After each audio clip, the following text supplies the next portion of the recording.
Hello there, and welcome to the Sleepy Science Channel. Tonight, we are exploring pheromones, the hidden chemical signals that help living things communicate without words. This is a world where a message can be carried by a trace so small, it seems almost impossible. A creature may never see the sender. It may never hear a sound, yet its body can still receive the signal, and its behavior can change in an instant. Pheromones influence living creatures in ways that can seem astonishing at first. They can guide a search through darkness. They can hold a colony together. They can reveal danger before danger is seen. In some species, they can turn a single body into part of a much larger system. For humans, the story is more uncertain. That uncertainty makes the subject even more fascinating. It shows us how careful science must be when mystery sits close to belief.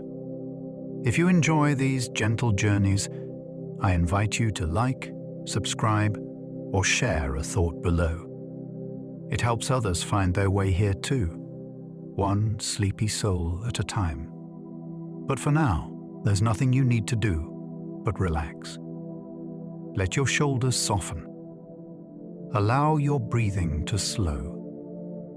And as your mind begins to loosen its grip on the day, join me as we explore this hidden language of life together. Let's begin. Pheromones let animals send messages without making a sound. Long before spoken language, and long before ears became useful for hearing calls, life was already using chemistry to communicate. A pheromone is not just a smell drifting through the air. It is a signal shaped by evolution so that another member of the same species can receive it and respond. That response might be movement, caution, attraction, cooperation, or a change inside the body. What makes it so fascinating is that nothing needs to be seen.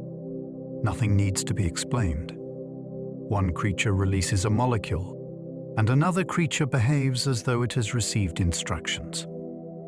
Insects are the great masters of this hidden language, but chemical communication reaches across many branches of life. It can work in darkness, underground, underwater, and inside crowded nests where vision is almost useless. In a world filled with noise, pheromones reveal something astonishing. Nature learned to send messages through chemistry itself. A single molecule can change the behavior of another living creature. It is hard to imagine power on such a tiny scale. A molecule has no voice, no intention, and no intelligence of its own, yet it can set a living body in motion. When it reaches the right receptor, it becomes information. A nervous system reads it like a key turning in a lock. The result can be immediate and dramatic. An insect may begin searching. A worker may rush toward danger. A potential mate may change direction in the dark. The molecule itself is small enough to be invisible even under ordinary magnification, but its effect can ripple outward through a whole animal's behavior. This is why pheromones feel almost magical while remaining completely biological. They show that life does not need large signals to create large consequences. Sometimes the difference between stillness and action is carried by a trace so delicate that the air itself becomes a messenger. Humans may use scent signals, but true human pheromones remain unproven. This is one of the most misunderstood parts of the subject. Human beings clearly respond to body odors. Our smells can carry information about diet, health, stress, hygiene, and even genetic differences. Babies can recognize familiar maternal scents. Adults can sometimes pick up emotional traces from sweat. But that does not automatically mean we have proven human pheromones. In science, a true pheromone must be a specific chemical signal that reliably triggers a particular response in members of the same species. For humans, the evidence is complicated. Our behavior is shaped by culture, memory, learning, preference, and context. A scent may influence us without working, like the dramatic pheromones seen in moths or insects. This uncertainty is not disappointing. It makes the topic more interesting. It reminds us that humans are animals with chemistry, but also minds with enormous layers of interpretation. The mystery is still open. Pheromones can guide courtship, danger, food, territory, and family life. The variety of pheromone messages is one reason this subject feels so large. These signals are not limited to romance. In some species, they help individuals find a partner. In others, they mark a feeding route, warn of a predator, claim an area, or help relatives recognize one another. The same basic idea can serve many different purposes. A molecule leaves one body, enters the environment, and changes what another body does next. That flexibility allows chemical communication to support entire ways of life. It can organize a nest, reduce conflict, direct workers, or help newborn animals find what they need to survive. Each signal has meaning only because the receiver has evolved to interpret it. Without the right body reading it, the molecule is just chemistry. With the right body, it becomes a message. Pheromones reveal how deeply behavior can be woven into the invisible chemistry of the living world. The hidden language of pheromones is older than sight or sound. Chemical communication reaches deep into the history of life. Before animals had eyes capable of forming images, and before ears could detect complex sounds, cells were already responding to chemicals around them. For early life, chemistry was the environment's most immediate language. It could reveal food, danger, crowding, and the presence of others.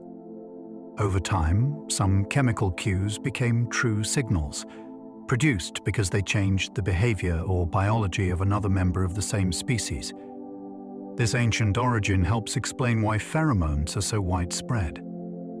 They are not a late invention of complicated animals. They are part of life's oldest toolkit. Even simple organisms can release chemicals that influence their neighbors. Later, evolution added vision, hearing, touch, and complex social behavior, but chemical messaging never disappeared. It remained powerful because it works where light fails and sound fades. In many living systems, chemistry is still the first language. Female silk moths can summon males from astonishing distances. The silk moth became one of the most important creatures in the history of pheromone science because its chemical call was so powerful and precise. A female releases a tiny amount of the sex attractant from her abdomen, and males can detect it with antennae shaped like delicate combs. Those antennae are not decorative. They are highly sensitive instruments built to catch drifting molecules from the air. Once a male detects the signal, he begins flying toward its source, often through darkness and moving air. He does not follow a straight line like an arrow. Instead, he adjusts constantly as the scent appears, vanishes, and appears again in broken patches. This behavior helped scientists prove that a specific chemical could guide mating behavior. It also showed how refined natural selection can become. A tiny creature with a short adult life can still locate a partner through chemistry carried across space. Honeybee queens rule their colonies with a powerful chemical signature. Inside a honeybee colony, the queen's influence is not based on force. It is carried through chemistry. Her body produces a blend of substances that workers touch, taste, and pass around the hive. This signal helps tell the colony that a fertile queen is present. It affects worker behavior and helps maintain the social order that makes the hive function. The queen is often described as a ruler, but she is also a living source of information. Her chemical presence spreads from bee to bee through grooming, feeding, and contact. When that signal weakens or disappears, the workers can respond by preparing to raise a replacement. This makes the hive feel less like a kingdom and more like a sensitive biological network. The insects are not obeying a command in the human sense. They are reading chemical evidence about the state of their shared home. Some alarm pheromones can turn quiet insects into instant defenders. A peaceful group of insects can change in seconds when the right warning signal appears. Alarm pheromones are built for urgency. They do not ask for reflection. They trigger action. In many social insects, a threatened individual releases a chemical signal that spreads through the group and raises the chance of defensive behavior. The signal may send nestmates running toward the disturbance, away from danger, or into a heightened state of readiness. This is especially useful in crowded colonies, where a threat can appear suddenly at an entrance, on a food trail, or near vulnerable young. The remarkable part is the speed. One moment the group may be feeding, cleaning, or resting. The next, bodies begin turning toward the same problem. A single chemical pulse can transform the mood of a colony. It is a biological alarm bell, made not of sound, but of molecules.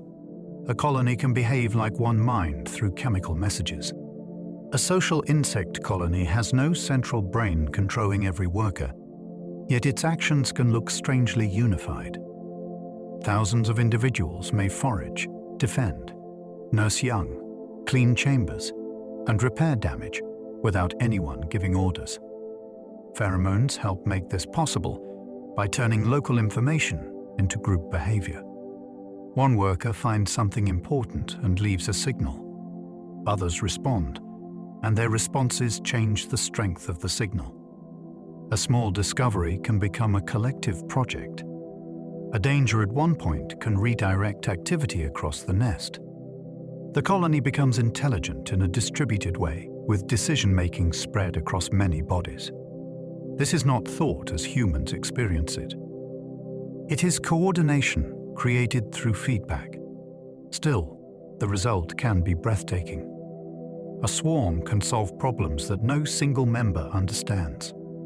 Chemical signals allow small nervous systems to build a larger pattern of behavior that feels almost like a shared mind. The first identified sex pheromone came from the silkworm moth. The discovery began with an extraordinary scientific challenge. Researchers knew that female silkworm moths could attract males, but proving the exact chemical was another matter entirely. The signal existed in vanishingly small amounts, hidden inside the scent glands of female moths. Scientists had to collect material from enormous numbers of insects, separate the chemical mixture, and test which fraction caused males to react. The work was slow, delicate, and demanding. When the active compound was finally identified, it changed the study of animal communication. For the first time, a known molecule could be connected clearly to a specific sexual behavior in an animal. This gave pheromone science a firm chemical foundation. It also showed that behavior could be studied not only through observation, but through molecular detective work. A fluttering moth became proof that attraction could be measured, isolated, and understood as chemistry moving between living bodies. Bomicol was named after the silk moth genus Bomix. Names in science often carry little histories inside them. In this case, the molecule's name points back to the animal that helped reveal it. The domestic silk moth belongs to the genus Bomix, and the compound identified from females became known as Bomicol. That name marks a turning point, because it connected a species, a chemical structure, and a behavior in one elegant discovery. Bomicol is produced by female moths when they are ready to attract males. Its structure may look like a simple arrangement of carbon, hydrogen, and oxygen to a chemist, but to a male moth, it is life-changing information. The beauty of the name is that it reminds us how specific pheromones can be. This is not a general perfume of nature. It is a signal shaped by one animal's evolutionary story. In a few syllables, bombicol carries the birth of modern pheromone research. Male moth antennae can detect impossibly faint chemical traces. The antennae of many male moths are among the most remarkable sensing organs in nature. Some look like tiny feathers, with broad branches that increase the chance of catching airborne molecules. On those branches are sensory hairs connected to nerve cells tuned to particular chemicals. When the right molecule arrives, the signal can be converted into electrical activity and sent into the nervous system. The sensitivity is astonishing because the male is searching through a world full of competing smells, shifting wind, and chemical noise. He must detect the difference between a meaningful trace and everything else in the air.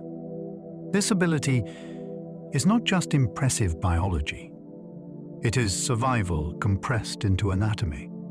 Adult moths may have limited time to find a mate, so the sense must be fast and accurate. Their antennae turn the faintest drifting evidence into direction, purpose, and movement through the night. Some moths follow scent plumes through darkness with extraordinary precision. A pheromone trail in the air is not a smooth ribbon. Wind breaks it into wisps, pockets, and gaps. To reach the source, a moth has to solve a moving puzzle while flying. When he catches the signal, he moves upwind. When the signal disappears, he may cast from side to side until he finds it again. This creates the familiar zigzag pattern seen in many scent-tracking insects. It looks uncertain, but it is actually a clever search strategy. The moth is sampling the air moment by moment, using each brief contact with the chemical to correct his course. Darkness does not stop him because the map is not visual. The map is made of concentration, timing, and motion. This is what makes the behavior so captivating. A fragile insect can navigate through invisible fragments of information, crossing open air by reading a message that exists only in drifting molecules. Armed pheromone trails can evaporate when a path stops being useful. A trail that lasted forever would create chaos. Old paths would keep calling workers toward places where food no longer exists. Many ant pheromones avoid this problem by fading over time. Their chemical signals break down, evaporate, or become too weak to guide traffic. This means a colony's map is constantly being updated. A productive route is refreshed by workers that continue to walk it. An empty route disappears because no one reinforces it. The result is a remarkably flexible system. The colony does not need to erase a mistake on purpose. Time does the cleaning. This fading quality also allows ants to respond when conditions change. A fallen fruit may be discovered, exploited, and abandoned as the scent trail rises and falls. What seems like a simple smell is actually part of a dynamic navigation system. The best paths strengthen themselves while useless roads quietly vanish from the world. Stronger ant trails can recruit more workers to better food. Ant foraging can turn individual discovery into collective action with remarkable efficiency.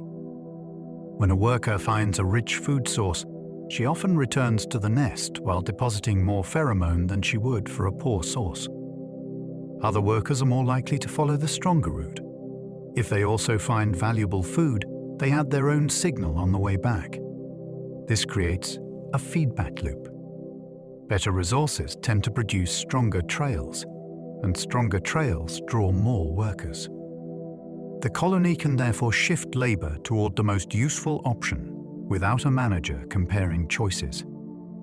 It is decision-making built from many small acts of reinforcement. This system can even help a colony choose between competing paths. A shorter or richer route may become dominant because it is refreshed more quickly. The astonishing part is that no ant needs to understand the whole situation. The chemical trail does the comparison for them. Fire ants use pheromones to organize raids with remarkable speed. Fire ants are famous for their painful stings, but their coordination is just as striking as their defense. When workers discover food or a target worth exploiting, pheromone communication can help mobilize nestmates quickly. Chemical trails guide others out from the colony and focus their movement in the right direction. This allows many individuals to arrive where one ant alone would be ineffective. Their success comes from speed, numbers, and the ability to turn a discovery into a shared response. The same general talent helps them dominate resources and defend territory. A single worker does not need to push or persuade others. She leaves information in the environment, and the group begins to assemble. In a busy landscape, that can make all the difference. Fire ants show how pheromones can turn scattered bodies into a fast-moving force, capable of responding to opportunity before slower competitors can react. Leafcutter ants follow chemical roads toward freshly cut leaves. Leafcutter ants do not eat the leaves they carry in the way we might expect. They bring pieces back to underground gardens, where they cultivate a fungus that serves as their main food source. The journey between plant and nest can be long, crowded, and highly organized. Pheromone trails help maintain those busy routes. Workers moving through vegetation lay chemical guidance on the ground, allowing others to find the same cutting site. Soon, a thin line of ants can become a steady procession, with some carrying green fragments, like sails above their bodies. The trail links the outside world to the hidden agricultural system below. It is not just a path to food. It is part of a farming operation that has evolved over millions of years. The chemistry beneath their feet helps supply a living fungus garden, making leafcutter ants among the most extraordinary farmers on Earth. Army ants can form living highways guided by scent. In tropical forests, army ant raids can become one of the most dramatic sights in insect life. Thousands of workers pour across the ground in columns, searching for prey and carrying it back through streams of movement. Their trails are guided by chemical signals, but the traffic itself can become architectural. Ants may use their own bodies to smooth gaps, hold positions, or create temporary structures that help others pass.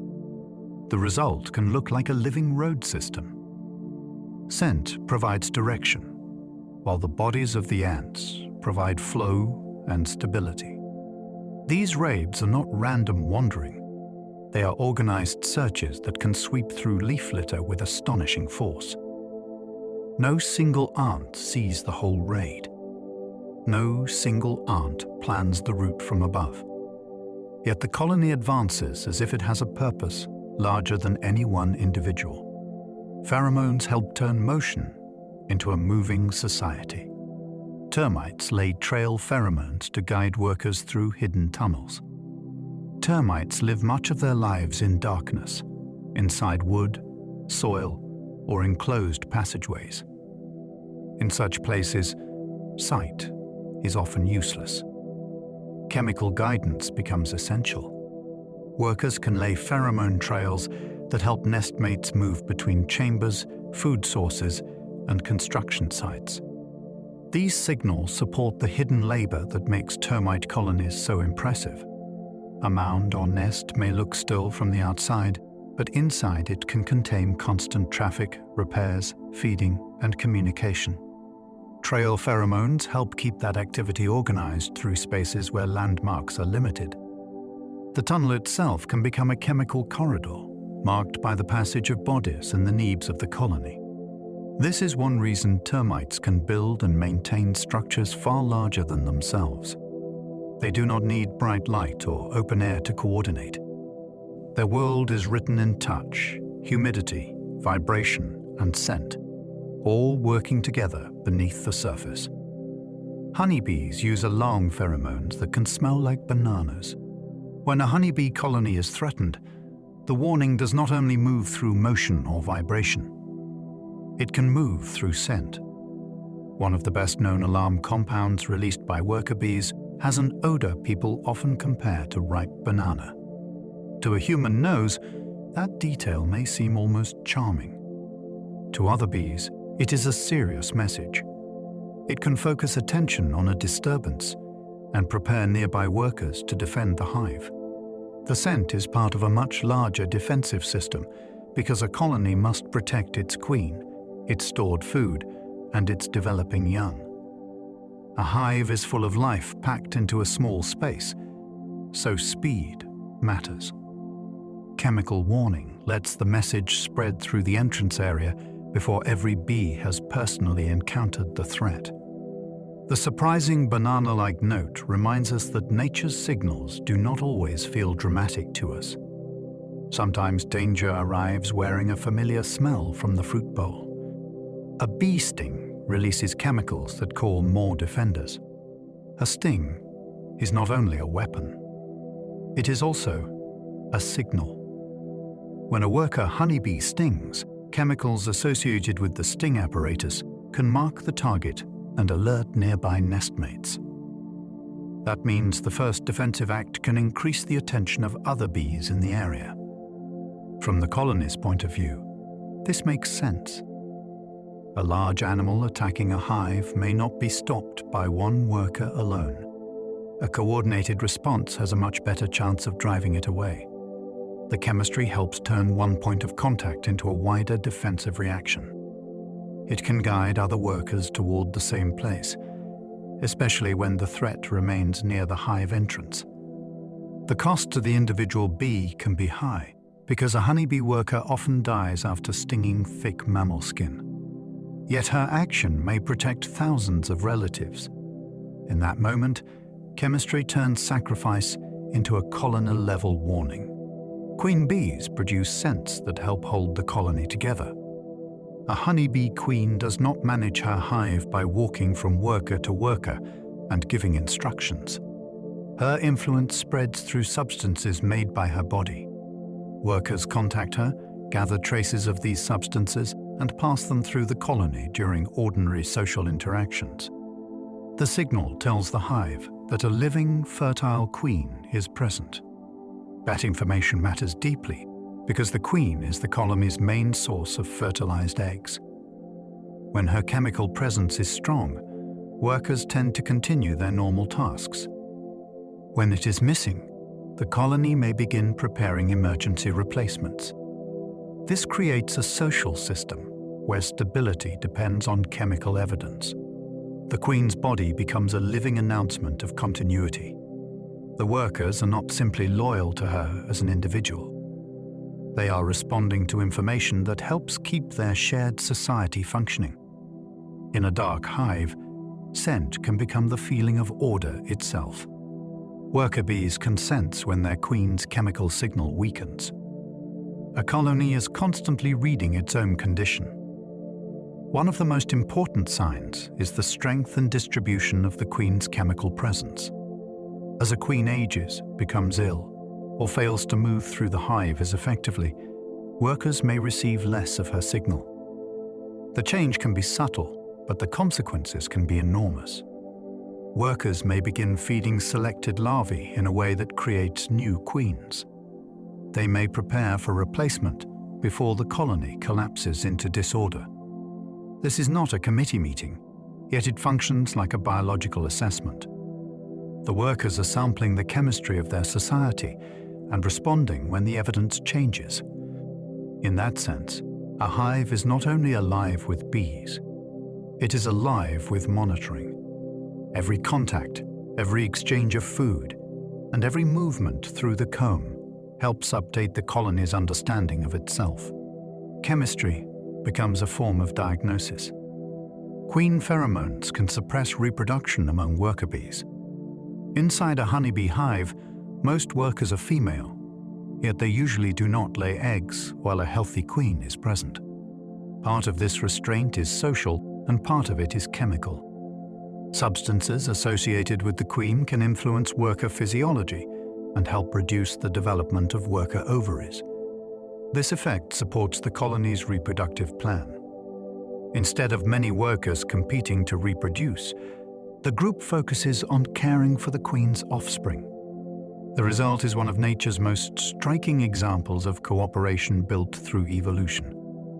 It is not that workers lack individuality in a simple way. They have bodies capable of responding to changing circumstances. If a colony loses its queen for too long, some workers may begin laying unfertilized eggs.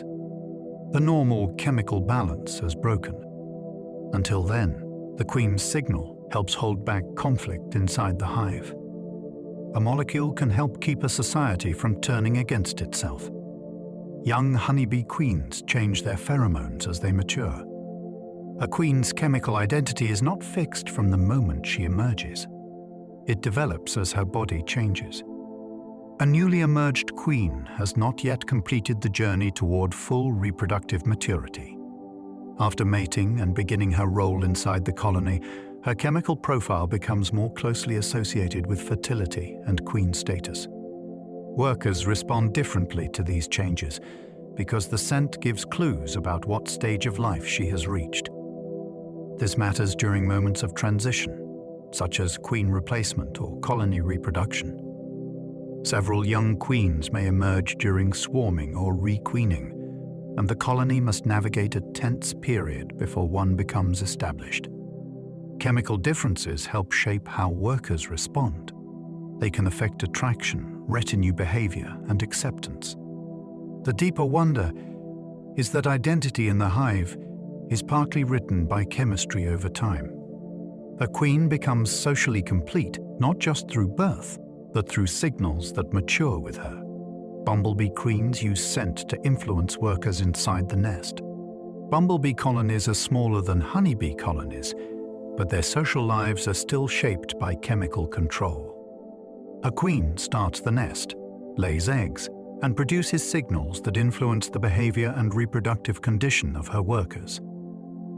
Early in the colony's growth, this helps keep the group focused on raising young and expanding the nest. Later, as the season changes and the colony reaches a new phase, worker behavior can become more competitive. The chemistry of the nest shifts with that social tension. This makes bumblebees especially interesting because their colonies are seasonal dramas. They begin with one queen in spring and end with new queens and males that leave to continue the cycle. Within that short lifespan, scent helps regulate cooperation. The nest may look like a simple cluster of fuzzy insects, but it is filled with information. Every wax pot and body contact can carry part of the colony's chemical story. Social insects can use pheromones like laws written in air. In an ant nest, termite mound, or bee colony, rules do not need to be posted on walls. They can be embedded in chemical signals. Certain pheromones tell workers where to go. Others indicate danger, queen presence, caste identity, or colony membership.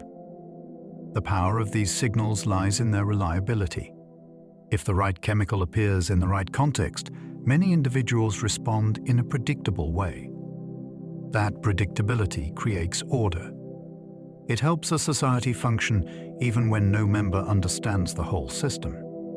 Human laws depend on language, memory, and enforcement. In social insects, many rules arise from evolved responses built into bodies and nervous systems. The air, soil, wax, and bodies of nestmates become surfaces where instructions can be left and read. This does not make insect societies simple. It makes them astonishing. Their organization is written in molecules, and the colony lives by reading them. Aphids release alarm chemicals that make others drop from leaves. Aphids may look defenseless, sitting in clusters while they feed on plant sap. Yet many species have a fast chemical warning system. When attacked by a predator, an aphid can release an alarm substance from small tubes on its body. Nearby aphids detect the signal and they let go of the plant, falling away from danger. Dropping seems risky, but staying may be worse when a ladybird or lacewing larva is already among them. The fall can place the aphid out of immediate reach, giving it a chance to crawl back later or find another feeding spot. This response shows how survival can depend on an instant decision triggered by chemistry. The alarm does not explain what is coming. It simply says that something has gone wrong. For a tiny insect with little armor, that warning may be enough. A single burst of scent can turn a feeding group into a sudden rain of escape. Some aphid alarm scents attract predators that hunt them. A warning signal can save nearby relatives, but it can also betray the sender's species. In the tangled world of chemical ecology, other animals may learn to use the message for their own advantage. Some predators and parasitoids can detect chemicals released by alarmed aphids. To them, the signal may act like a clue that prey are nearby. This creates a fascinating evolutionary problem. The alarm helps aphids respond quickly to attack, yet it can also guide enemies toward the colony. Natural selection must balance those costs and benefits. If the signal is too obvious, eavesdroppers gain. If it is too weak, aphids lose the warning. This tension makes pheromones more than simple messages. They are part of a battlefield where information itself has value. In a small patch of leaves, one chemical can mean escape for some creatures and an invitation for others. The same signal can be both shield and spotlight. Bark beetles use aggregation pheromones to gather on trees. A single bark beetle attacking a healthy tree may not succeed. Trees have defenses, including sticky resin that can trap or push out invaders. Some bark beetles solve this by calling others. After locating a suitable tree, pioneers release aggregation pheromones that attract more beetles of the same species. As numbers build, the insects can overwhelm the tree's defenses and begin tunneling under the bark. This is a dramatic example of chemical communication turning a weak individual attack into a mass assault. The pheromone does not simply announce a location. It helps create the force needed to exploit it. In forests under stress, this can become devastating because drought or heat may make trees less able to resist. Bark beetles are tiny, but their signals can reshape entire stands of woodland. A scent released under bark can become the beginning of a forest-wide transformation. Too much bark beetle scent can tell newcomers to move on. Chemical signals are not always simple invitations. In some bark beetles, the same general communication system that gathers beetles can also prevent overcrowding. Once enough beetles have arrived at a tree, additional signals may reduce attraction or discourage newcomers. This protects the insects from competing too heavily for limited space and food beneath the bark. A tree can support only so many larvae. If too many adults lay eggs there, the next generation may starve or fail. So the chemical message changes from "come here" to "this place is full." That shift is a remarkable example of crowd control without planning. No beetle counts the population like a surveyor. The changing blend of chemicals gives the answer. It allows the attack to spread to other trees rather than becoming wastefully concentrated. In this way, pheromones help regulate both cooperation and restraint. Even an invasion needs limits to succeed. Japanese beetles can be lured by synthetic sex pheromones. Modern humans have learned to imitate some insect messages with remarkable precision.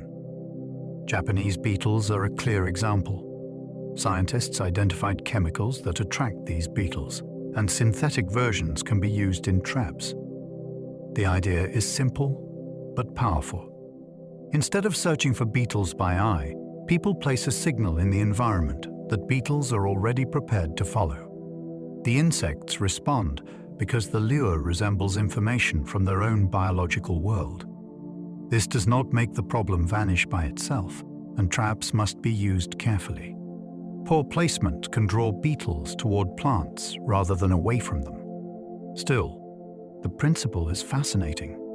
Human pest management can work by speaking a few words of insect chemistry. We are not overpowering the animal with force.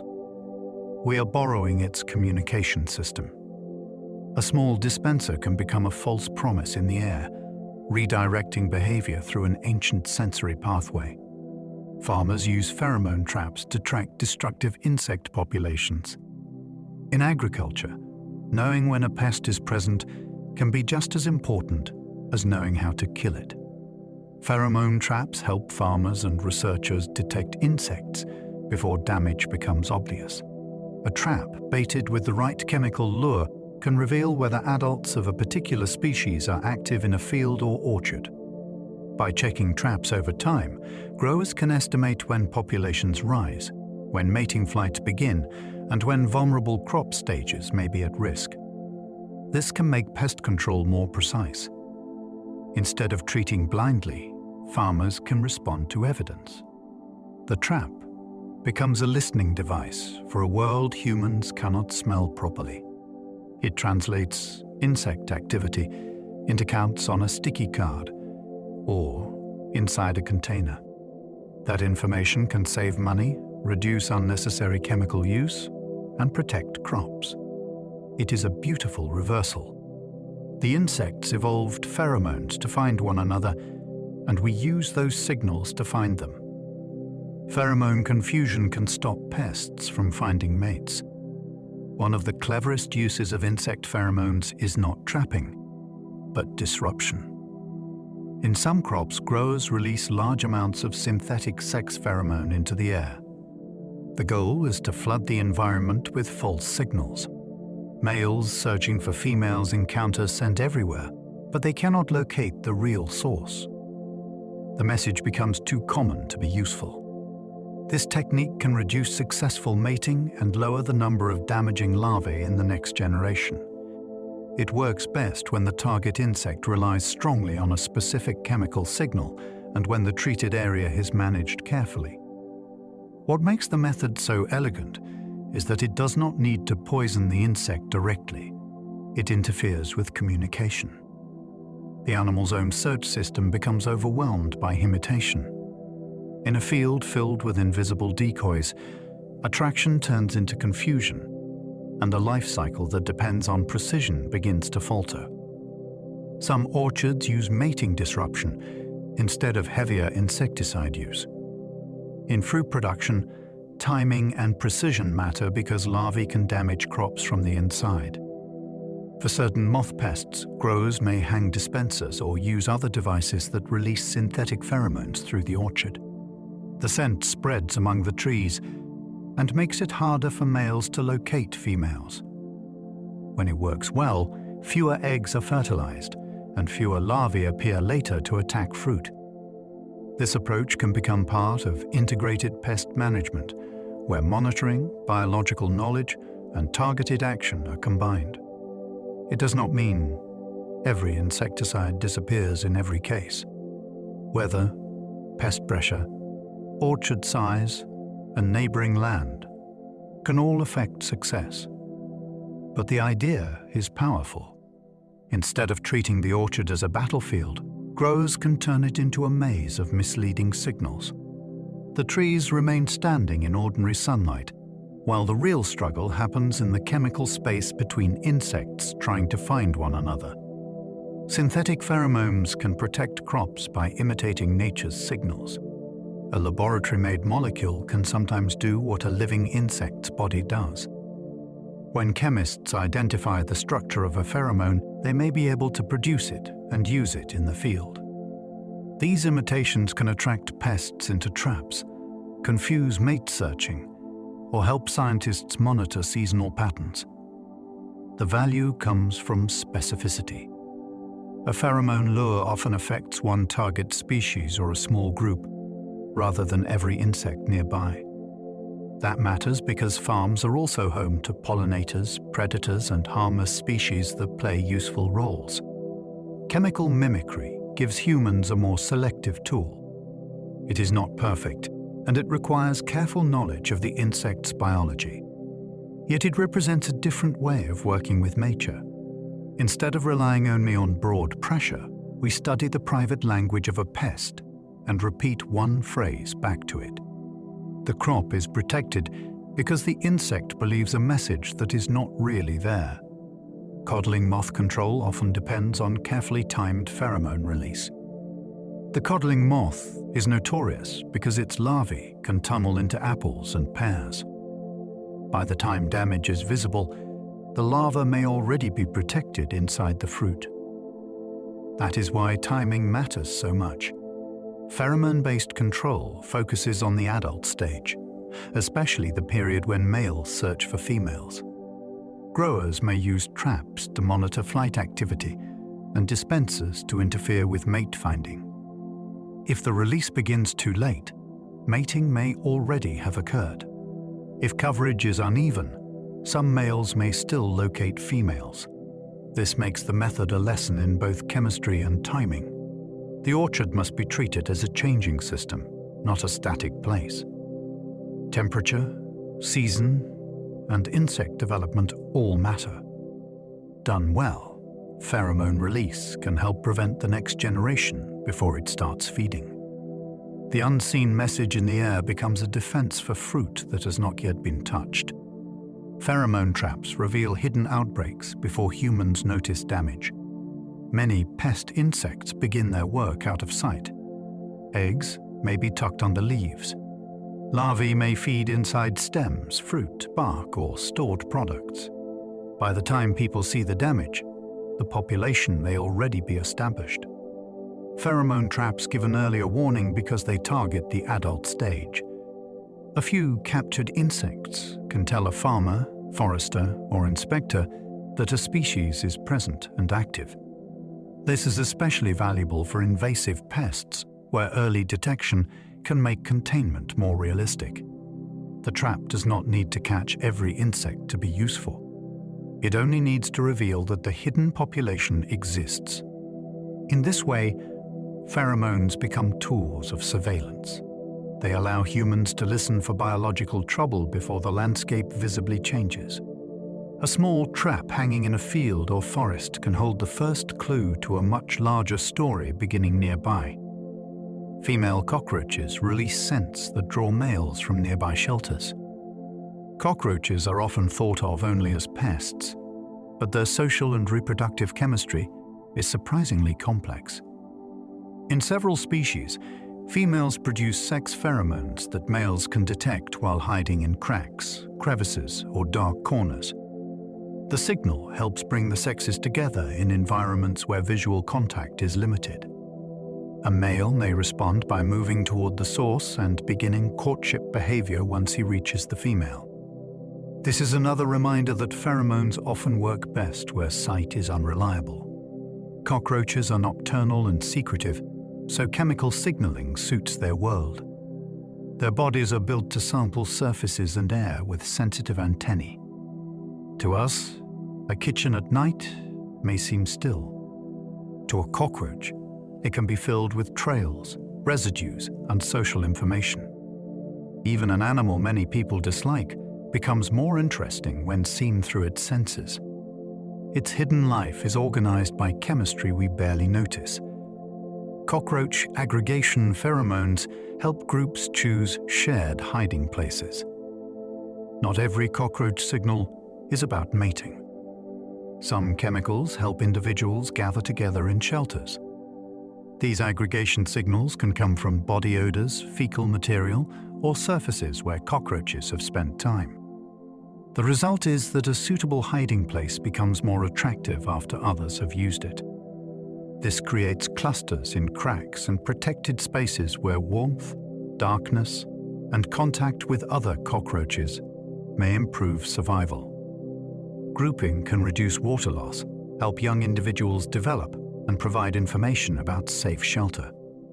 It also explains why infestations can concentrate in particular spots. The animals are not scattered at random. They are responding to a chemical history left behind by their own kind. A place becomes familiar because chemistry accumulates there. For pest control, this matters because removing residues and sealing shelters can disrupt more than comfort. It can erase part of the invisible map that tells cockroaches where home should be. Fruit flies respond to pheromones through taste as well as smell. For a fruit fly, chemical communication is not only something drifting through the air, it can also be something touched. These tiny insects have taste receptors on parts of their bodies, including their legs and mouth parts. When they land on another fly or on a surface marked by flies, they can gather chemical information through contact. Some pheromones influence courtship only after a male has touched a potential mate. This makes their social world very physical. A brief tap, step, or contact can carry information about species, sex, mating status, and suitability. Scientists love fruit flies partly because their genetics and nervous systems can be studied in extraordinary detail. That means researchers can trace how a chemical on the body's surface becomes a behavioral decision. The fly may seem simple as it circles a piece of fruit, but its tiny body is reading a chemical landscape through both smell and taste. Some fly pheromones coat the body like a chemical identity card. The outer surface of many insects is covered with waxy compounds that help prevent drying out. In flies, some of these surface chemicals also carry social information. They can tell other flies about species, sex, age, or mating condition. Because the compounds sit on the cuticle, they are detected during close contact. This makes the body itself a kind of chemical document. Another fly does not need a face or voice to identify important details. He can touch, taste, and respond.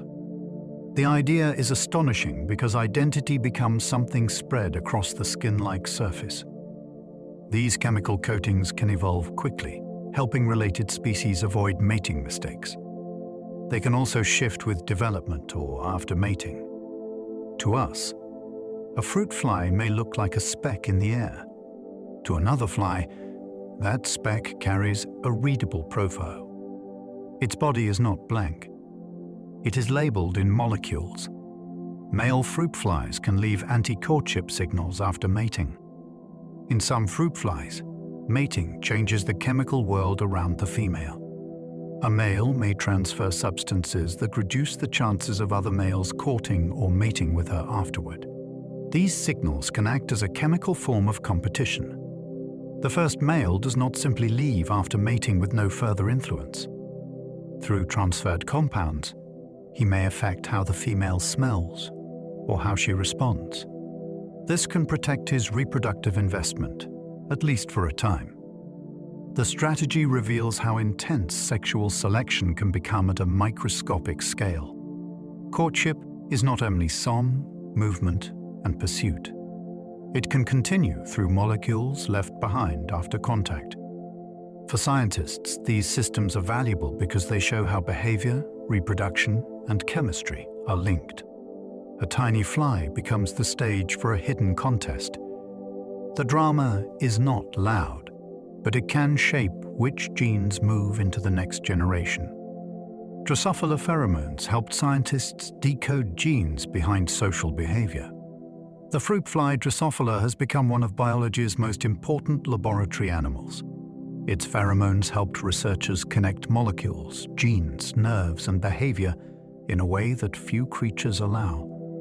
Scientists can alter a gene, observe a change in chemical production or detection, and then watch how courtship or aggression shifts. This makes the fly a living bridge between chemistry and action.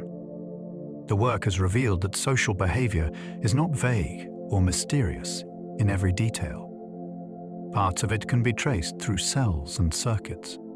A male may sing, pursue, or stop courting depending on signals received from another fly's body. Those choices depend on receptors and neural pathways that can be studied directly. The lesson reaches beyond flies. It shows that social life has biological machinery underneath it.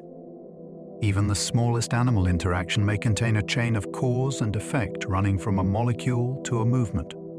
Mosquitoes respond to human odors, but those are not human pheromones. Mosquitoes are expert hunters of chemical cues. They can be drawn by carbon dioxide in breath, by warmth, by moisture, and by compounds rising from skin. These signals help them locate animals to feed from. But attraction to a human odor does not make that odor a human pheromone. A pheromone is usually defined as a signal between members of the same species. Mosquitoes are reading our chemistry for their own benefit, not receiving a message that humans evolved to send to them. This distinction matters because the word pheromone is often used too loosely. Human scent can be biologically meaningful without being a pheromone. To a mosquito, our bodies are not speaking in a social language.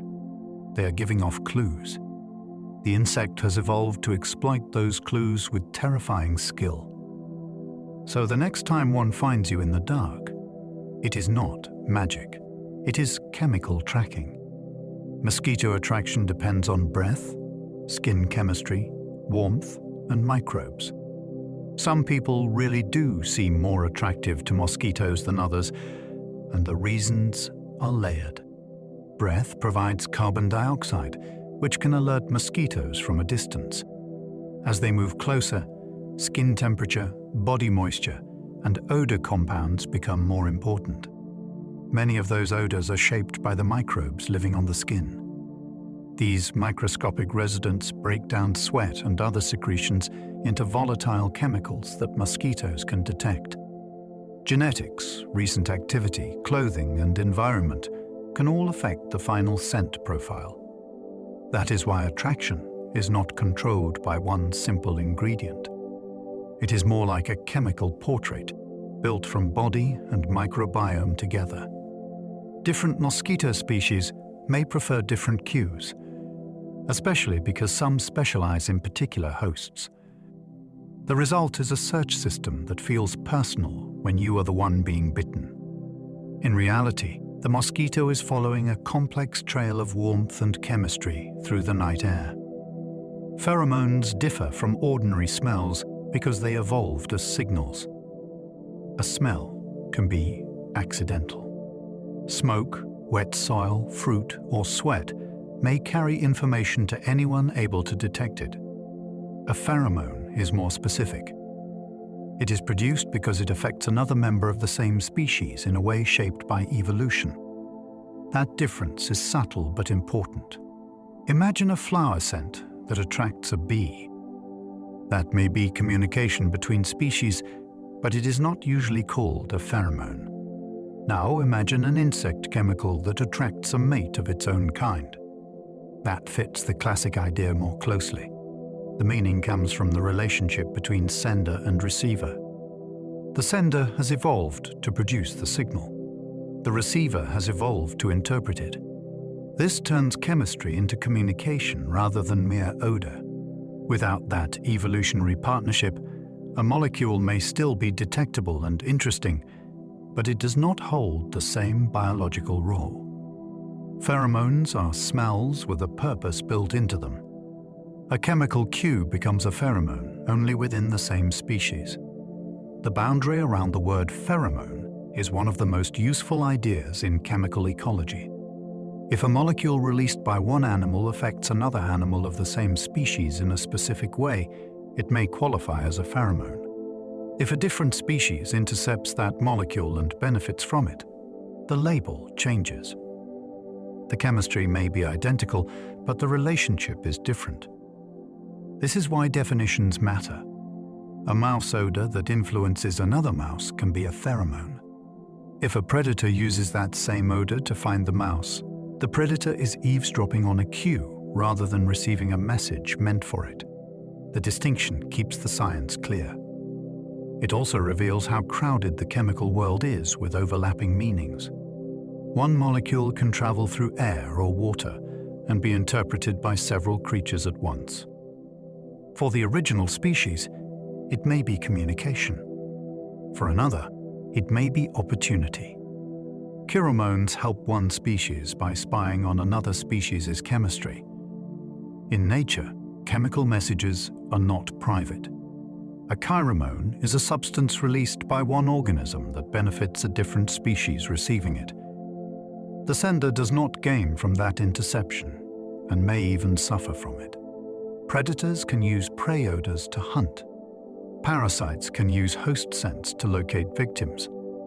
Herbivores can use plant chemicals to find suitable food. This makes pheromones feel like espionage in the natural world.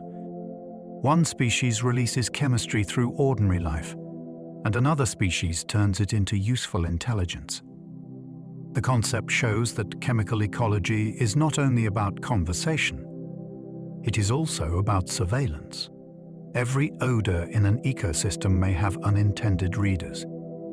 A molecule meant for no audience, or meant for a different one, can become a clue in another animal's search. The air and water around living things are full of leaked information, and evolution has produced expert listeners. Pheromones help the sender, even when another species receives them. Not every chemical message is meant to help the creature that detects it. An pheromone is different because the benefit belongs to the sender. Think of a plant releasing a bitter or irritating compound that discourages an insect from feeding. The insect receives the chemical information, but the plant gains the advantage. Some animals use pheromones as defensive warnings, repellents, or disguises. A prey species may release a substance that makes it less appealing to a predator. A predator may use chemistry to approach unnoticed. This category matters because it reminds us that the chemical world is full of unequal compensations. One organism may be speaking in a way that manipulates another. The receiver responds, yet the sender is the one that profits. In nature, chemistry is not only a language of cooperation. It can also be a tool of protection, deception, and survival, written in molecules that cross the borders between species. Pheromones belong to a larger world of chemical communication. The word pheromone is famous, but it is only one part of a much broader story. Living things constantly release chemicals that other living things can detect. Some signals stay within one species. Others pass between predator and prey, plant and insect, parasite and host. The scientific field that studies these exchanges is chemical ecology. It asks how molecules shape relationships across the living world. A scent may guide a mate, warn a neighbor, repel an attacker, or reveal food. The categories can be precise, but the real world is wonderfully tangled. The same environment may contain signals, accidental clues, and stolen information all at once. This makes chemistry one of the deepest forces organizing life. Animals may seem to move through empty air or clear water, but those spaces are filled with meaning. Chemical communication shows that ecosystems are not silent backgrounds. They are information systems, alive with messages we rarely perceive. Many animals blend several chemicals into one meaningful pheromone message. A pheromone is often imagined as a single magical molecule, but many signals are more like recipes. Several compounds may appear together in a specific ratio, and that blend carries the meaning. One ingredient alone may be weak, confusing, or even meaningless. The full message emerges only when the mixture is right. This gives animals a way to create very precise signals from ordinary chemistry. Closely related species may use similar compounds, but in different proportions, helping them avoid mistakes when choosing mates.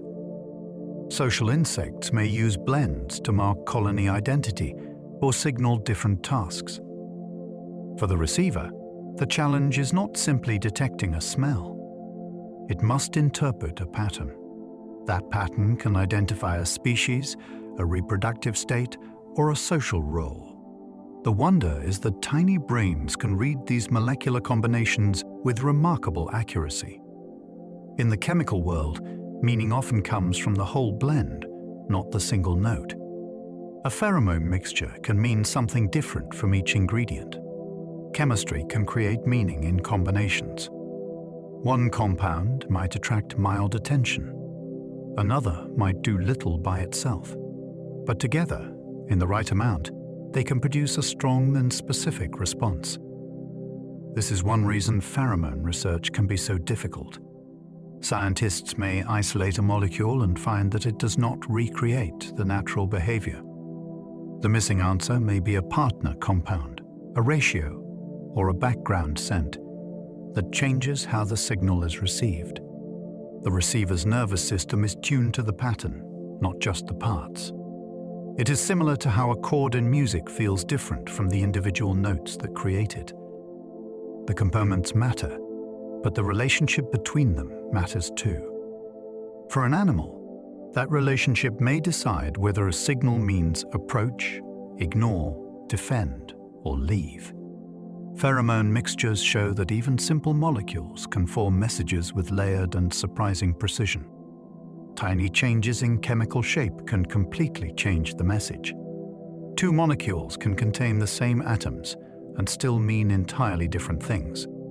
The difference may be in the arrangement of bonds or the direction a molecule twists in space. To a receptor, shape matters. A tiny alteration can decide whether the molecule fits properly, weakly, or not at all. This is why pheromone systems can be incredibly specific. One species may respond strongly to a chemical shape that a related species barely notices. In some cases, the wrong version of a molecule can interrupt communication rather than complete it. The science feels almost like lock-picking at the scale of atoms. A receiver has molecular locks built into its sensory cells. The signal must arrive with the right shape to open the response. That precision helps prevent confusion in crowded habitats where many species release similar chemicals. Nature's messages can hinge on details so small that only chemistry can see them. Pheromone molecules often need special receptors to be understood. A signal is useless without a receiver prepared to read it. Pheromone molecules usually work because sensory cells carry receptors that bind to particular chemical structures. These receptors are proteins shaped by evolution. When the right molecule attaches, the cell can send a signal into the nervous system. From there, behavior or physiology may change. This means the message is not inside the molecule alone. It emerges from the match between molecule and receptor. Without the right receptor, the same chemical might pass unnoticed. With it, the molecule becomes meaningful. This is why different species can live in the same place and respond to different signals in the same air. Their sensory worlds overlap, but they are not identical. Each animal is tuned to what mattered in its own evolutionary history. Pheromone receptors remind us that perception is selective. The world is full of signals, but every creature hears only the ones its body can read. Insects smell with antennae packed with sensitive nerve cells. For an insect, the antennae are not little decorations. They are major sensory organs. Their surfaces can be covered with tiny structures that hold nerve cells able to detect airborne chemicals. When a molecule lands on or enters one of these structures, it can begin a chain of activity that reaches the insect's brain. This is how many insects find food, mates, nestmates, host plants, or safe places to lay eggs. Antennae are constantly moving because the insect is sampling the world. Each sweep gathers information about direction, concentration, and change. The air around an insect is not empty space. It is a field of clues. A human might walk past a garden and notice only a general smell. An insect may detect layers of meaning rising from leaves, soil, bodies, and flowers. Its antennae turn the air into a map of opportunity, danger, and social life. Some insect antennae look feathery to catch more scent molecules. In many male moths, antennae spread into fine branches that look almost like miniature feathers. That shape gives them more surface area for detecting faint airborne signals. Every extra branch can hold sensory structures, and every sensory structure increases the chance of catching a rare molecule drifting past. This design is especially valuable when a male must detect a female's signal across distance. The air may contain only tiny traces, broken by wind and diluted by space. A broad, branched antenna gives the insect a better net. It is not beauty for beauty's sake, though it can look delicate and elegant. It is engineering built by evolution. The form of the antenna tells a story about the animal's life. Somewhere in its world, finding the right chemical trace became important enough to shape the body itself. A feathery antenna is a search instrument worn on the head. Male moths can fly upwind by zigzagging through scent trails. A male moth searching for a female does not simply fly toward a smell in a straight path. Air is too messy for that. When he detects the signal, he often turns upwind, because the source must lie somewhere in that direction. If the scent disappears, he may sweep left and right until he finds it again. This creates a zigzag flight that can look uncertain, but it is actually a highly effective strategy. Each contact with the pheromone plume gives him new information. Each loss of contact tells him to search. The behavior combines smell, wind direction, and movement into a living navigation system. What seems like a fragile insect fluttering at night is really a creature solving a complex problem in real time. The moth is not following a visible road. He is rebuilding the road moment by moment from scattered chemical evidence in moving air. Air turbulence breaks pheromone plumes into drifting patches and pulses. A scent trail in nature is rarely smooth. Wind bends it, stretches it, breaks it apart, and carries it around obstacles. Instead of a steady stream, an animal may encounter bursts of signal separated by empty gaps. This makes tracking much harder than simply following the strongest smell. The receiver must cope with uncertainty. A sudden burst can mean it has crossed the plume. A long gap can mean it has lost the trail, or the turbulence has pulled the signal away. For flying insects, this creates an aerial puzzle. For animals on the ground, vegetation and temperature can shape how chemicals spread. The structure of a plume affects behavior as much as the chemical itself. A pheromone is not only a molecule. It is also a pattern in space and time. The same signal can become easier or harder to follow, depending on the invisible motion of air around it. Animals often compare scent strength across space to find direction. Finding the source of a chemical signal requires more than detection. An animal must work out where the signal is coming from. Some creatures do this by comparing scent strength as they move. If the signal grows stronger in one direction, they continue. If it weakens, they turn or search. Others compare information from two sensory organs. A snake's forked tongue, for example, can help sample chemicals from slightly different positions. Insects can compare input from two antennae. The principle is simple, but the result can be extraordinary. A creature with a tiny nervous system can locate a source hidden in darkness, soil, vegetation, or water. Direction emerges from small differences. One side receives more than the other. One step makes the signal stronger than the last. From these comparisons, movement becomes guided. Chemical tracking shows how animals can build a sense of direction from gradients too subtle for humans to notice. Pheromones can trigger immediate behavior or slower body changes. Some pheromone effects happen almost at once. An animal detects a signal and begins moving, courting, fleeing, or defending. Other effects unfold more slowly inside the body. They may influence hormones, development, fertility, or timing. This difference is important because it shows that pheromones are not just switches for visible behavior. They can also adjust the hidden physiology that prepares an animal for future action. A social environment may therefore shape the body through chemistry. The presence of a dominant individual, a mate, a parent, or a colony member can alter what happens inside another animal over hours, days, or longer. The same broad communication system can manage both urgent moments and long-term conditions. That is part of its power. Pheromones can act like a shout in the air, or like a slow instruction written into biology.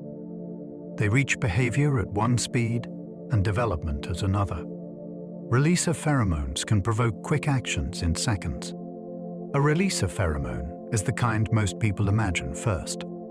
The signal appears, and the receiver does something soon afterward. A mate-searching insect may begin orientation. A defender may become alert. A trail follower may change direction. The key feature is speed. The chemical information is linked to an action pattern already built into the animal's nervous system. This does not mean the response is always simple or robotic. Context can still matter. Hunger, age, temperature, and competing signals can influence the outcome. Even so, the basic idea is direct. The molecule helps release a behavior that was ready to happen under the right conditions. These fast pheromones are especially useful when hesitation is costly. A mate may be available only briefly. A threat may be approaching. A food route may need workers quickly. Release of pheromones show chemistry, acting almost like a starting signal, turning perception into movement with astonishing speed. Primer pheromones can shift hormones, development, or reproductive timing. A primer pheromone works more like a slow influence than a sudden command. Instead of making an animal instantly move, it changes the internal state of the receiver. That change may affect hormone levels, reproductive readiness, maturation, or social role. The effect can take time, but it can shape life profoundly. In social mammals and insects, the presence of certain individuals may alter the reproductive physiology of others. In colonies, chemical signals can help regulate who reproduces and who performs other tasks. The receiver may not show a dramatic reaction at first. The real change is happening inside. This makes primer pheromones especially fascinating because they blur the line between communication and development. A social environment becomes chemistry, and chemistry becomes biology. The body listens, then adjusts its future. These signals remind us that behavior is not the only thing animals communicate about. Sometimes the message reaches the machinery of growth itself. Some mammal pheromones work through the vomeronasal organ. Many mammals have a special sensory structure inside the nose called the vomeronasal organ. It is often involved in detecting certain social chemicals, especially those connected with reproduction or individual identity. The organ sends information to brain regions tied to instinctive and hormonal responses. Animals may draw chemicals toward it through behaviors such as close sniffing or flamen, where the lips curl and the mouth opens slightly. This can look strange to human observers, but it is a serious act of chemical sampling. Horses, cats, goats, and many other mammals show versions of this behavior. The vomeronasal system does not replace ordinary smell. It adds another route for processing certain kinds of information. For animals that depend heavily on scent, this can help reveal who is nearby, what condition they are in, and whether mating is possible. The nose becomes not just a detector of odors, but a reader of social chemistry. Humans have a vomeronasal structure, but it seems mostly non-functional. The human nose contains traces of anatomy that resemble the vomeronasal organ seen in many mammals. This has led to years of fascination and confusion. In other animals, this structure can play a clear role in detecting social chemicals. In humans, however, the evidence suggests it is greatly reduced and may not function in the same way. Connections needed for a strong vomeronasal pathway appear absent or limited. That does not mean humans ignore scent. Ordinary smell can influence memory, emotion, comfort, and recognition. But it does mean we should be cautious when borrowing explanations from other mammals. A working system in a mouse or goat does not automatically imply the same system in us. The human story is more complicated. Our social behavior is deeply shaped by learning, culture, language, and personal experience. The remnant in our noses is intriguing, but it is not proof of a hidden pheromone machine. The human pheromone market often runs ahead of the science. Few scientific words have been stretched by advertising as much as pheromone. Perfumes, sprays, oils, and dating products often claim to make people more attractive through invisible chemistry.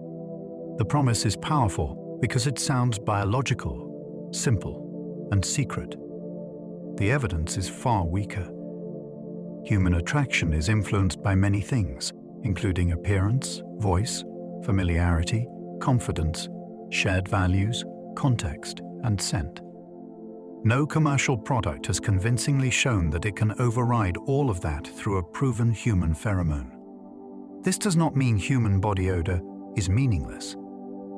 It means the marketing often turns uncertainty into certainty. Real science moves more slowly. It asks whether a specific molecule reliably causes a specific response under controlled conditions. That standard is difficult to meet in humans. The gap between promise and proof is part of the story. The myth sells because it is tempting. The science fascinates because it is still unresolved. Androstadienone is studied intensely, but its pheromone status remains debated. Androstadienone is a steroid-like compound found in human sweat and other secretions, especially associated with male body odor. It has attracted enormous scientific interest because some studies suggest it can influence mood, attention, or physiological measures under certain conditions. But influence is not the same as proven pheromone status. Results can depend on study design, expectations, context, dose, and the people being tested. Some findings have been difficult to reproduce consistently. Others suggest subtle effects rather than a clear, species-wide response. This is why the compound sits in a complicated space. It may be biologically interesting without fitting the strict definition of a human pheromone. That distinction matters. A true pheromone should produce a reliable response because of evolved communication between members of the same species. Androstadienone reminds us that human scent science is real, but messy. The body releases chemistry, the brain may respond, and the meaning remains under careful investigation. Estrotechinol was once proposed as human pheromone evidence. Estratetrinol became famous because it was suggested as a possible female-associated chemical signal in humans. Some early studies reported that people might respond to it differently depending on sex or sexual orientation. Those claims drew attention because they seemed to point toward a hidden chemical layer in human social perception. But later research made the picture much less certain. Human studies are difficult because expectations, culture, sample size, and experimental conditions can all shape results. A compound may produce an effect in one setting and not in another. That uncertainty has kept estrotechinol from becoming accepted as a clear human pheromone. Its story is still useful because it shows how science corrects itself. A striking idea is tested, questioned, repeated, and refined. The most exciting answer is not always the most accurate one. In the case of human pheromones, the honest mystery is more valuable than an easy claim. Menstrual synchrony became famous, but later, evidence weakened the claim. The idea that people who live together might have menstrual cycles that align became one of the most widely repeated claims about human chemical communication. It seemed elegant and intimate. It also seemed to suggest that hidden body signals could coordinate reproductive timing. But as researchers examined the claim more closely, problems appeared. Menstrual cycles naturally vary in length, and apparent synchrony can happen by chance when cycles drift closer and farther apart over time. Later studies and statistical critiques found weaker support than the original story suggested. This does not mean human bodies are isolated from one another. It means this particular claim is not as solid as many people were told. The lesson is valuable for the whole pheromone topic.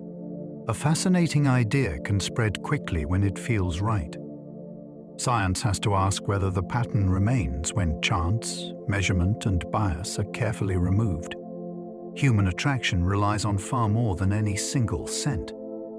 It would be wonderfully simple if attraction came down to one secret molecule. Human life does not seem to work that way. Scent can matter, but it joins a much wider set of influences. Personal history changes what feels appealing. Culture shapes what people notice. Voice, movement, kindness, timing, memory, and shared attention can all alter how attraction grows. Even body odor is complex because it reflects genetics, skin microbes, food, hormones, health, and environment. A smell might be comforting to one person and unremarkable to another. That variability makes humans different from animals with more rigid pheromone responses. We are biological creatures, but we are also storytellers, learners, and social interpreters. Our brains do not receive scent in isolation. They connect it with emotion and memory. This makes attraction less like a switch and more like a changing relationship between body, mind, and circumstance. Body odor can carry clues about health, genes, and diet. Human scent is not random. It can contain traces of what is happening inside and around the body. Diet can change odor because foods alter the compounds released through breath, sweat, or skin. Illness can sometimes shift body smell through metabolic changes. Genetic differences can affect immune-related scent patterns, and skin microbes transform secretions into the odors other people notice. This does not mean humans can consciously read every detail like a medical chart. Much of the information may be subtle, inconsistent, or shaped by context. Still, the body gives off chemical clues. Some animals can detect disease-related odors with astonishing sensitivity, and human smell may also pick up more than we realize in everyday life. The fascinating part is that scent sits between biology and perception. It is personal chemistry made public. Every human body carries a faint chemical signature, shaped by genes, habits, microbes, and moments of health. Newborn mammals can follow odor signals toward milk. For many newborn mammals, the first hours of life are a race toward nourishment. Vision may be limited.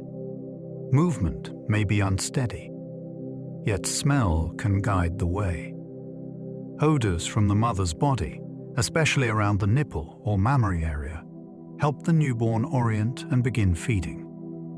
This is not a small detail. Early nursing provides energy, hydration, warmth, and immune support. A young animal that finds milk quickly has a better chance of surviving. The behavior can look tender and simple, but underneath it is a highly practical sensory system.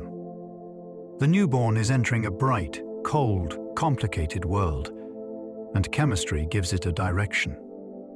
The mother's scent becomes one of the first maps the animal ever follows.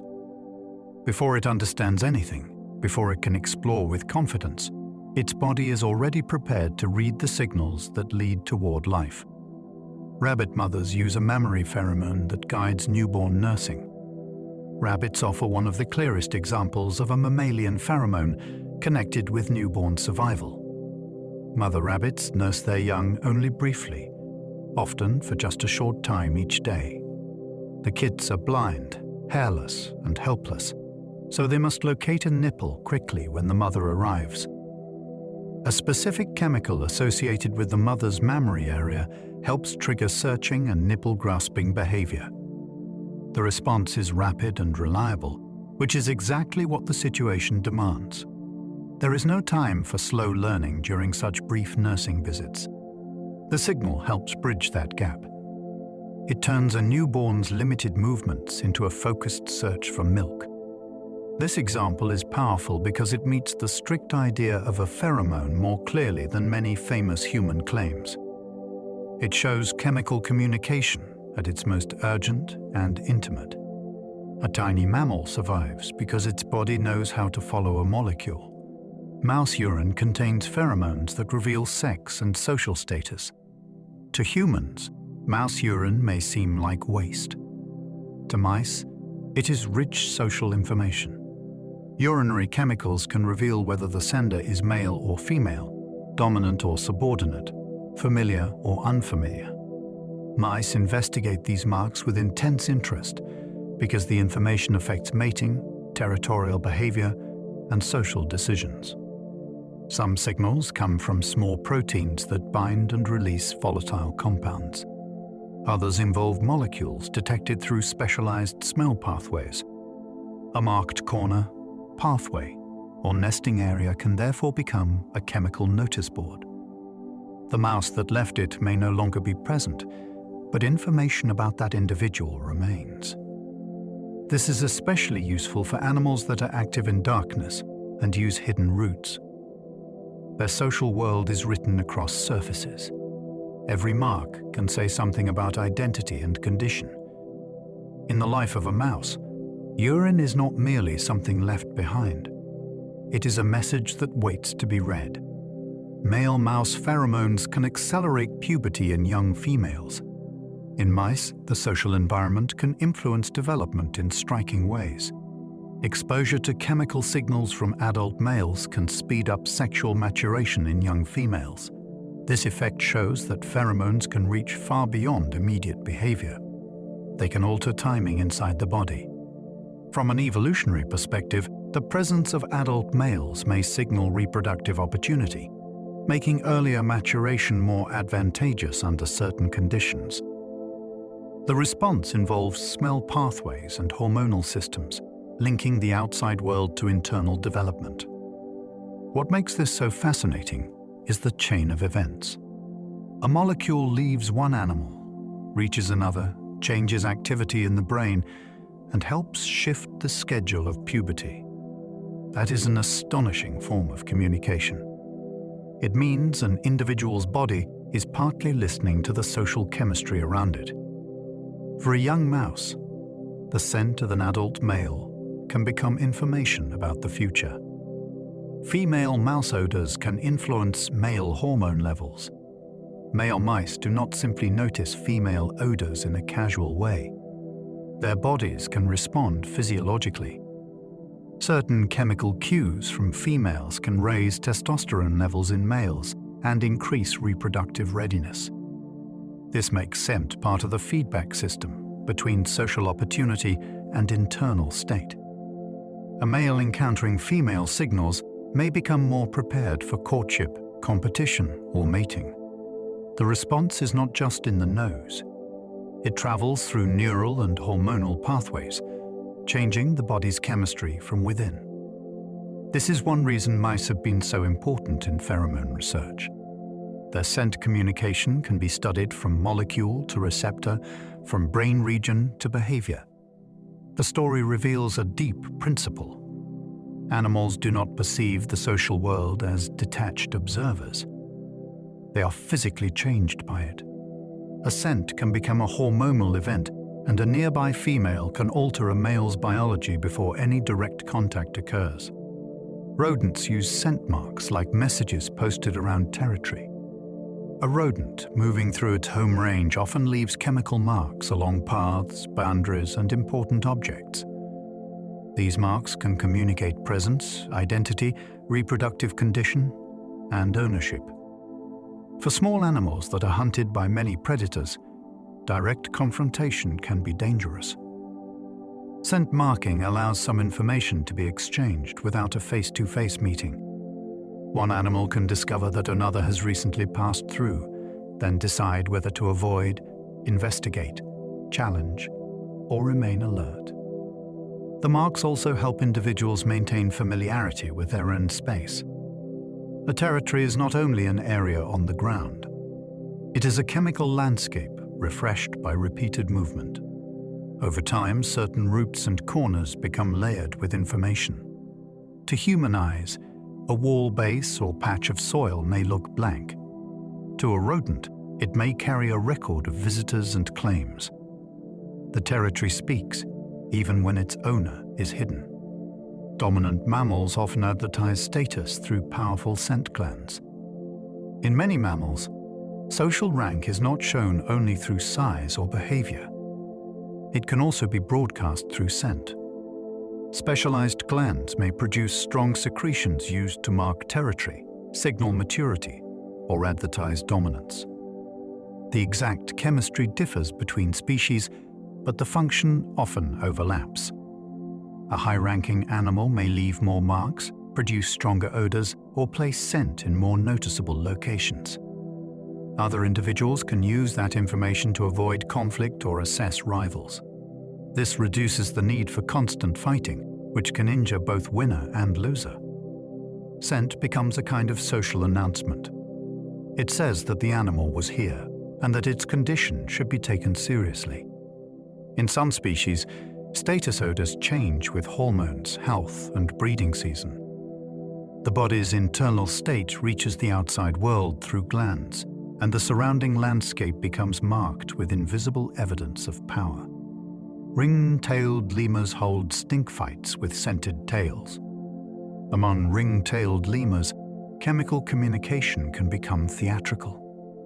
Males have scent glands on their wrists and chests. During competitive displays, they rub secretions onto their tails, then wave those tails toward rivals. The behavior is sometimes called a stink fight, and the name is wonderfully accurate. Instead of immediately escalating to physical violence, males can challenge one another with odor. The stronger or more intimidating scent display may help settle tension or advertise condition. This is not random nastiness. It is a ritualized contest built from chemistry and posture. The tail becomes a delivery system for social information. The rival receives the message at a distance, and the encounter can unfold without teeth or claws being the first resort. Lemurs remind us that pheromone-related communication is not always hidden and subtle. Sometimes it is displayed openly, almost dramatically, as if the animal were brandishing its own chemistry in the air. Lemurs can mix wrist and shoulder secretions into social signals.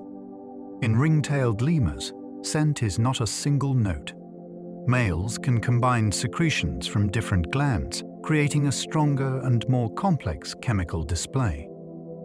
The wrist glands produce one kind of material, while glands near the shoulders add another. By rubbing these substances together and spreading them onto the tail, a male creates a message that can be carried toward rivals or potential mates. The behavior shows that chemical communication can be active, almost crafted. The animal is not merely leaking odor into the world. It is preparing a signal with its own body and presenting it through movement. Scientists have found that these scents can change with season, age, and reproductive condition. That means the mixture may carry information about who the lemur is and what state he is in. In a troop where social life is constant and competitive, scent becomes part of personality, status, and timing. Big cats mark territory with scents other cats can read. A tiger walking through its range leaves more than footprints. It sprays urine, rubs its face, scratches trees, and deposits scent from glands on its body. These marks can tell other cats that the area is occupied, who passed through, and whether that individual may be ready to mate. For solitary predators, this is extremely useful. Meeting directly can be dangerous because fights between powerful animals can cause serious injury. Scent allows communication across time. One cat can leave a message, and another can read it hours or days later. The landscape becomes a record of movement and ownership. Leopards, jaguars, lions, and other cats all use scent in different ways, depending on their social lives and habitats. To us, a tree trunk may look ordinary, To a cat, it can be a notice board filled with identity, warning, and opportunity, written in a language of musk and urine. Dogs use urine marking to leave detailed social information. When a dog pauses to sniff a lamppost, it is doing more than enjoying a random smell. Urine marks can contain information about sex, reproductive condition, health, stress, and recent presence. Dogs investigate these marks with intense focus because their noses are built to read chemical detail far beyond human ability. Marking also lets a dog add its own information to a shared social map. The behavior is especially interesting because dogs live with humans, yet they still move through a scent world that we barely understand. A familiar street may be full of updates from other animals. One mark may be fresh, another may be fading. A third may come from a dog that passed by earlier in the day. To a dog, the neighborhood is not just made of sights and sounds. It is layered with chemical traces, each one helping reveal who has been there and what may have changed. Domestic cats rub pheromones from cheek glands onto familiar places. When a cat presses its face against a chair leg, doorway, or human hand, the gesture often looks affectionate. It can be that, but it is also chemical marking. Cats have scent glands around the cheeks and head. By rubbing, they deposit facial secretions onto objects in their environment. These marks help create a familiar chemical landscape. A home that smells like the cat may feel safer and more predictable. This is especially important for an animal that relies heavily on territory and routine. The behavior can also be social, because cats may rub on trusted people or other cats. The mark says that this place or companion belongs within the cat's known world. Unlike aggressive spraying, cheek marking is usually calm and affiliative. It shows how pheromone-like signals can be woven into everyday comfort. A cat's contented rub is a small act of mapping, reassurance, and belonging. Cat facial pheromone products can sometimes reduce stress behaviors. Because cats use facial scent marks to create familiarity, people have tried to imitate those signals. Synthetic versions of feline facial pheromones are used in sprays, diffusers, and veterinary settings. They are not magic, and they do not solve every problem. But in some situations, they may help reduce stress-related behaviors such as urine marking, hiding, or tension during environmental change. The idea is to make a space smell more familiar to the cat, even when something has shifted. A new home, a carrier, or a clinic room can feel less threatening when the chemical surroundings suggest safety. Results vary because behavior is shaped by health, history, territory, and household dynamics. Still, the principle is fascinating. Humans can improve animal welfare by borrowing part of an animal's own language. Instead of relying only on restraint or training, we can add a signal that says, in feline chemistry, this place is known. Pigs detect boar pheromones that can trigger mating readiness. In domestic pigs, smell plays a powerful role in reproduction. Mature males produce compounds in their saliva that females can detect, especially during the period when they are ready to mate. When a receptive female encounters these signals, she may show a standing reflex, becoming still enough for mating to occur. Farmers have used this response for generations by bringing a boar near sows to help identify heat. The chemistry helps turn internal timing into visible behavior. What makes this system remarkable is how directly scent can connect one animal's body to another's readiness. The boar's odor does not merely attract attention. It can help coordinate the physical posture needed for reproduction. This is biology working with impressive economy. A chemical signal, a sensory response, and a motor pattern all fit together. In a barnyard scene that may look ordinary, pheromone communication is quietly aligning bodies with the timing of life. The boar scent androstenone is powerful, but human responses vary. Androstenol is one of the most famous odor molecules associated with pigs.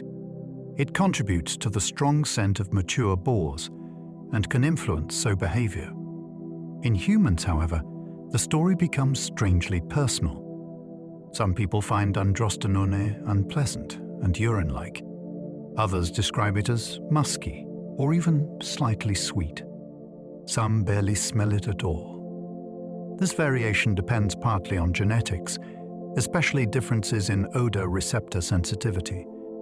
The same molecule can therefore create very different experiences in different noses. That fact is a wonderful reminder that smell is not only in the chemical, it is also in the receiver. A scent that carries clear biological meaning in pigs becomes ambiguous when humans encounter it. Our reactions are filtered through receptors, memory, culture, and expectation. Androstenone shows how a molecule can be powerful without being universal. It can be a reproductive signal for one species and a sensory puzzle for another. Elephants use chemical signals to coordinate reproduction over long distances. Elephants live in vast landscapes where individuals may be separated by long stretches of land. Their social lives depend on memory, sound, touch, and scent.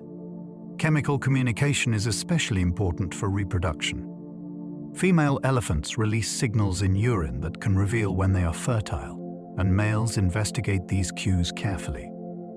A bull in must, a heightened reproductive state, also produces strong odors from temporal glands and urine. Other elephants can recognize and respond to these signals. Because elephants move widely, chemical traces left on the ground can carry information after the sender has gone. A male may learn that a female was recently nearby and adjust his search. This is communication stretched across space and time. It suits an animal that lives slowly, travels far, and remembers deeply. In elephant society, scent is part of the hidden infrastructure that helps reproduction happen across enormous ranges.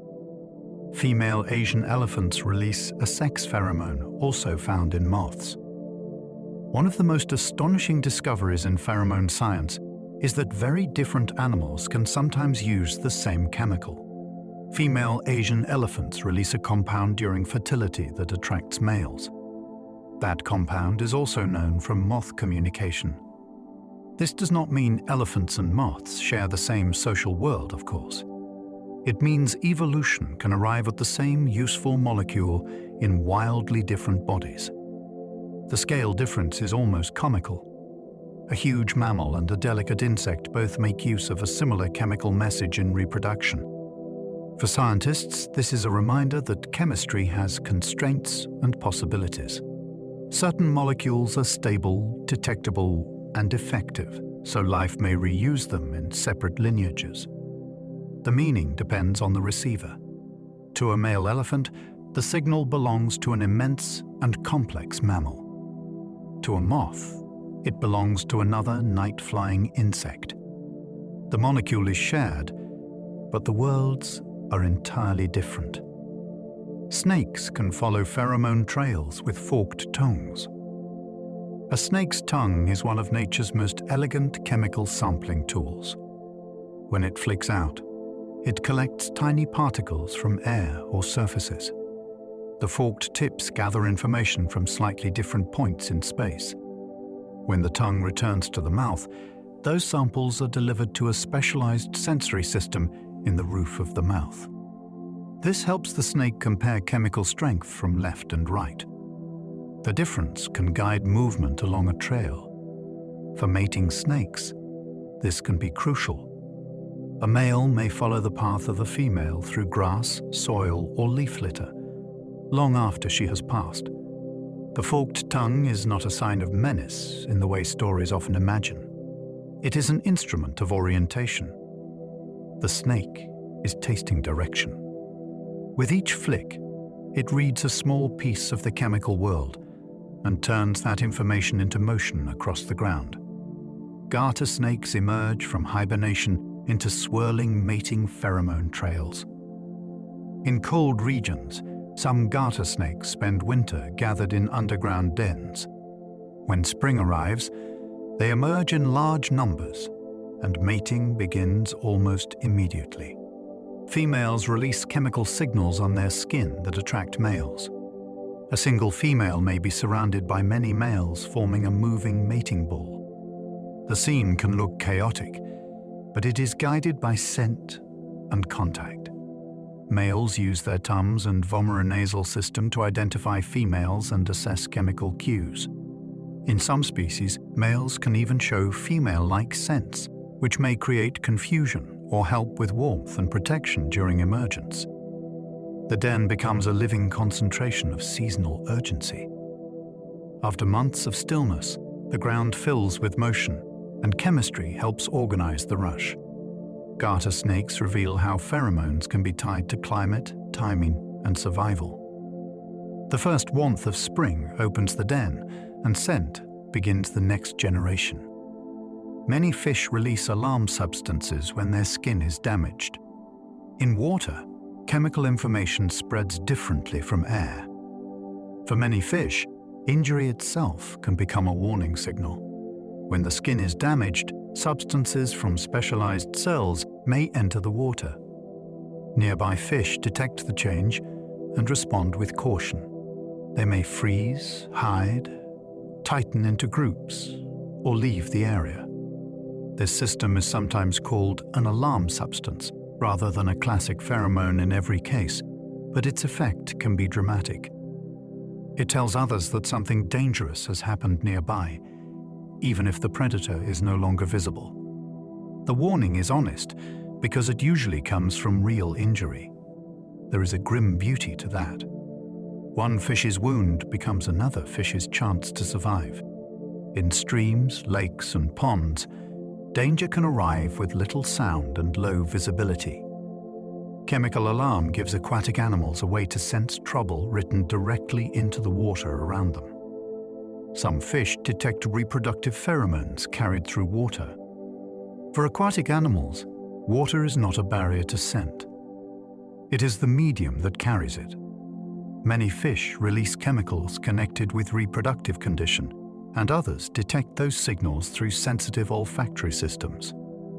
These cues can help synchronize behavior when timing is crucial. A fish may learn that potential mates are nearby, that spawning is approaching, or that a partner is physiologically ready. In some species, males and females exchange chemical information that affects courtship intensity or hormone levels. The signals drift with currents, spreading through habitats where visibility may be poor. This makes smell especially valuable in murky rivers, crowded reefs, or nighttime conditions. The process may be invisible to us, but the water is rich with biological meaning. A fish swimming through it is not moving through a blank liquid. It is passing through a changing chemical field that can reveal the reproductive lives of others nearby. Sea lampreys use pheromones to find spawning streams. Sea lampreys have an ancient life cycle that depends on migration. After living in larger bodies of water, adults must locate suitable streams where they can spawn. Chemical signals help guide them. Young lampreys living in streams release compounds that indicate suitable nursery habitat. Migrating adults can detect those cues and move toward waters where larvae have already survived. This is a clever system because it does not merely point to any stream. It points to a stream that has recently supported young lampreys. The signal is ecological evidence. For a jawless fish with a lineage reaching deep into vertebrate history, this chemical guidance is a powerful survival tool. It also matters to humans because sea lampreys can be invasive and damaging in some freshwater systems. Understanding their pheromones has helped researchers develop methods to monitor and manage them. Ancient biology becomes modern conservation and control. Male sea lampreys release chemicals that attract ready females. Once sea lampreys reach spawning areas, chemical communication continues. Mature males build nests in flowing water and release substances that draw females who are ready to spawn.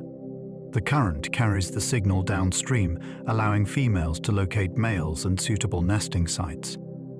This coordination is vital because adult lampreys stop feeding and have limited time to reproduce before dying. Every movement must count. The male's chemical signal helps bring the pair together at the right place and stage. In a river full of turbulence, stones, and competing odors, the pheromone can guide reproductive timing with impressive precision. It is a reminder that animal courtship does not always involve bright colors or songs. In this case, the performance is largely chemical. A male in a nest sends information into the current, and a female follows the message upstream toward the final act of their life cycle. Lobsters communicate through chemical signals in their urine. Lobsters may seem like armored loners, but their social lives are rich with chemical information. They release urine from openings near their antennae, and the water carries those signals toward other lobsters. During encounters, especially between rivals or potential mates, urine can reveal identity, status, and recent experience. A dominant lobster may send chemical cues that influence how another responds. Females can also use chemical information when assessing males and shelters. This is especially useful because lobsters live in rocky underwater spaces where visibility can be limited and direct fights are costly. The image is surprising, but memorable. A lobster does not simply wave claws and bump armor. It also sends messages through the water in pulses of urine. The ocean around it becomes a communication channel. In that channel, chemical signals can reduce uncertainty before bodies collide, helping animals decide whether to approach, retreat, challenge, or wait. Crayfish can learn about rivals through chemical traces in water. Crayfish live in a world where dominance can decide shelter, food access, and mating opportunities. When two individuals meet, they may fight, but chemical information can alter what happens before or after combat. Water that has held a dominant crayfish can carry cues that other crayfish detect. Those traces may affect confidence, caution, or aggression. Some individuals can learn from the chemical aftermath of fights, sensing whether a nearby animal has recently won or lost. This means the water holds a record of social experience. A crayfish entering that space may be influenced by an event it never saw. The idea is fascinating because it expands social communication beyond direct interaction. The environment itself becomes a memory of conflict. For animals in streams and ponds, chemicals do not vanish instantly. They linger, diffuse, and inform. A rival's invisible trace can change the next encounter before claws even touch. Marine worms release pheromones to synchronize mass spawning events. Some marine worms perform one of the most dramatic acts in ocean reproduction. At certain times, many individuals release eggs and sperm into the water together. Coordination is essential because the ocean dilutes everything quickly. If spawning happens too randomly, reproductive cells may never meet. Pheromones help tighten the timing. Chemical signals released by one individual can encourage others nearby to spawn, creating a chain reaction through the water. In some species, lunar cycles and environmental cues also play a role, but chemistry helps turn readiness into collective action. The result can be a brief, intense event where many bodies synchronize for the next generation. There is no central conductor. The water itself carries the cue. One worm's release helps trigger another's, and then another's, until the habitat becomes part of a reproductive wave. These animals show that pheromones can coordinate not just pairs, but whole gatherings in the sea. Coral reef animals can use chemical cues to choose homes. A young reef animal entering the open sea faces an enormous challenge.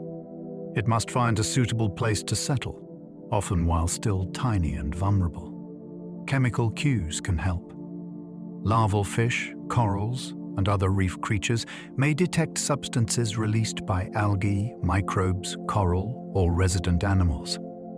Those cues can indicate whether a habitat is healthy, crowded, dangerous, or suitable for development. For a larva, choosing the wrong place can be fatal. Choosing well can shape its entire life. This makes the reef a chemical landscape as much as a visual one. The colors that dazzle human divers are only part of the story. Beneath them, dissolved information flows over coral heads and through crevices. A tiny animal may follow that information toward shelter and growth. Chemical cues help connect one generation to the structure built by previous life on the reef. Yeast cells release mating pheromones before joining with partners. Yeast may seem simple because they are single-celled fungi, but their social chemistry is remarkable. When certain yeast cells are ready to mate, they release pheromones that signal their mating type. Cells of the opposite type detect the signal and begin changing shape. They grow toward each other, forming projections that help them meet and fuse. Inside this tiny drama, there is communication, recognition, and response. No brain is present. No nervous system is needed. The cell surface reads the molecule, and internal pathways rearrange growth.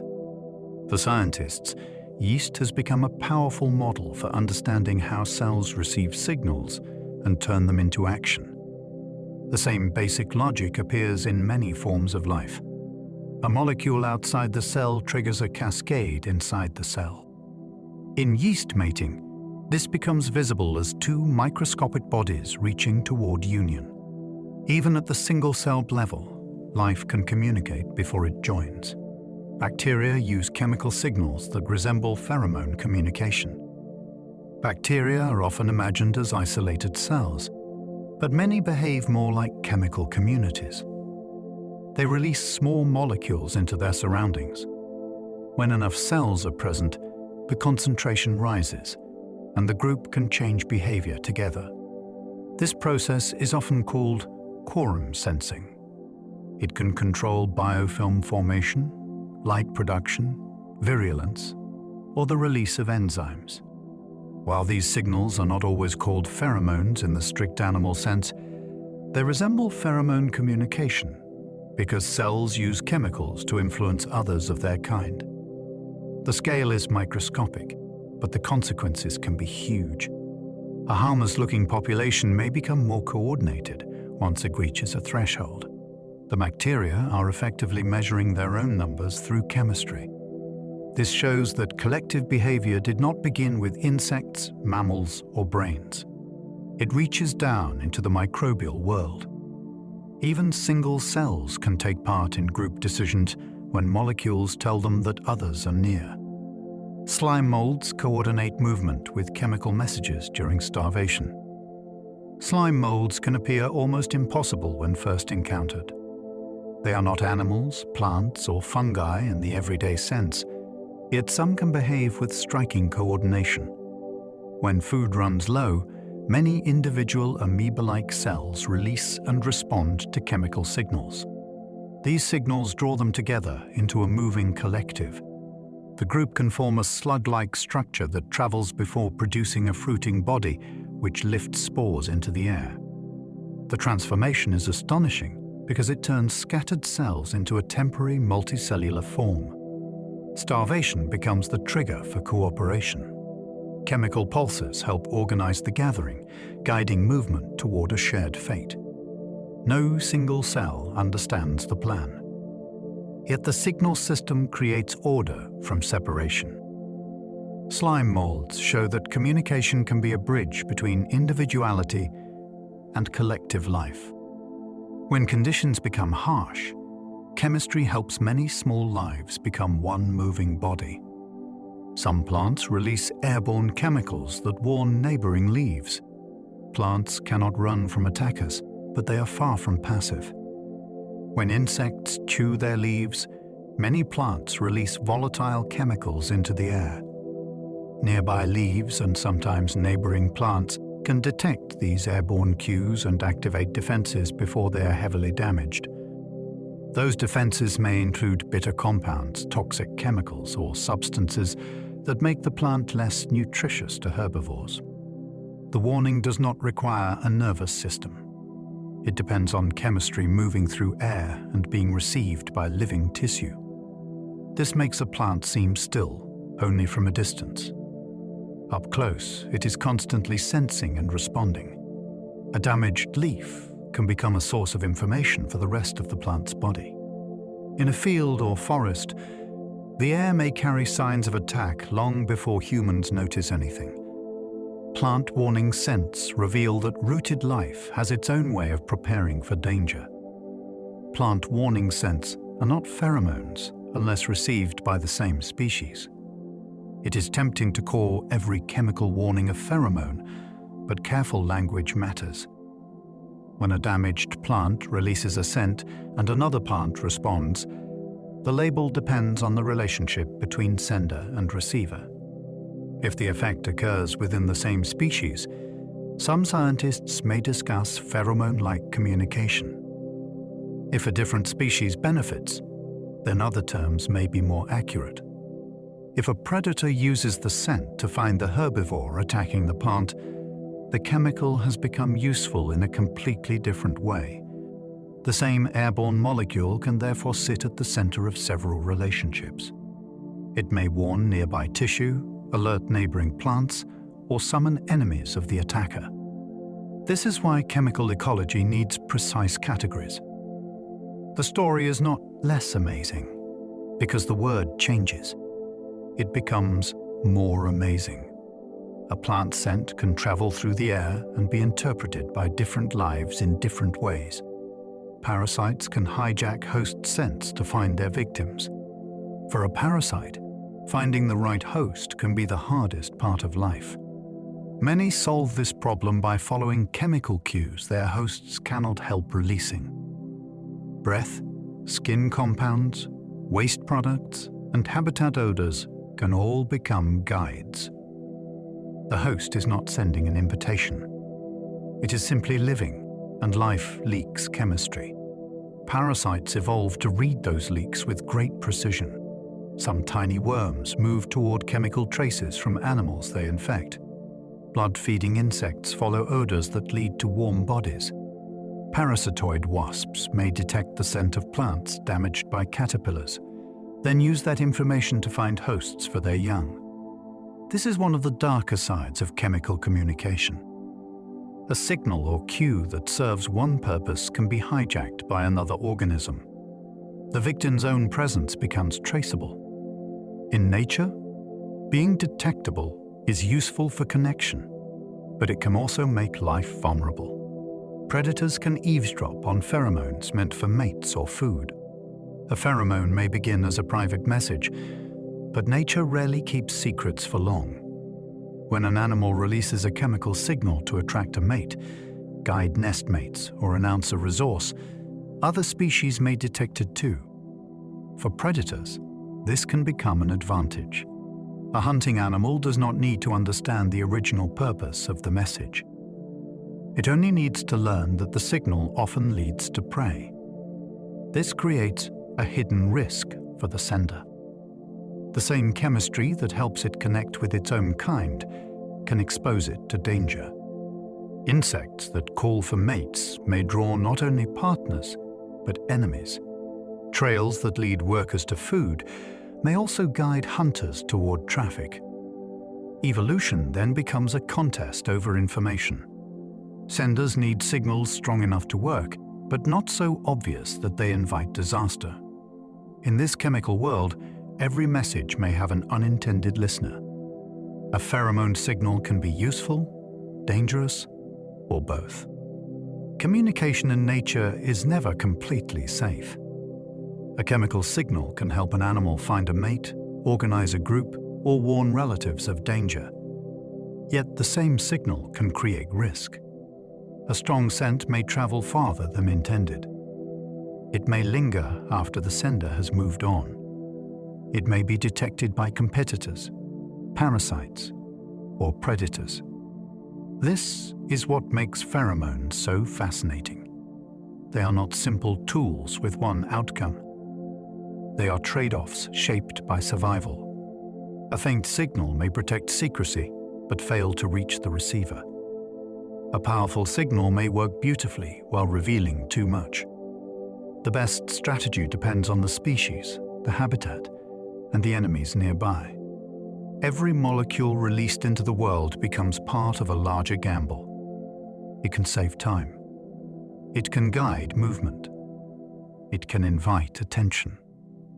In life's chemical conversations, success often comes with a shadow. Climate and pollution can disrupt pheromone trails in fragile ways. Chemical communication depends on the environment between sender and receiver. Temperature, humidity, wind, water chemistry, and air quality can all affect how signals travel and how long they last. When those conditions shift, the message may change before it reaches its target. Heat can make some molecules evaporate faster. Pollution can react with airborne chemicals and shorten their useful life. Changes in rainfall can wash away surface trails or alter the way aquatic signals spread. For animals that rely on precise timing and concentration, even small disruptions can matter. A moth may struggle to follow a broken plume. An odd trail may fade too quickly. A fish queue may disperse in a changed current. The concern is not just that habitats are warming or polluted. It is that the invisible information inside those habitats may be changing too. A world can look familiar while its chemical language begins to blur. Robot scientists study ant pheromones to design swarm intelligence. Ant colonies have inspired engineers because they solve problems without central control. No single ant maps the whole landscape, yet colonies can discover food, choose routes, and distribute labor. Researchers study this by building computer models and robot systems based on pheromone-like rules. A robot may leave a digital marker or respond to virtual trails created by others. Over time, the group can find efficient paths or coordinate movement without a leader. This approach is called swarm intelligence, and it has influenced ideas in logistics, network routing, search tasks, and robotics. The lesson comes directly from biology. Simple agents following local signals can create complex results.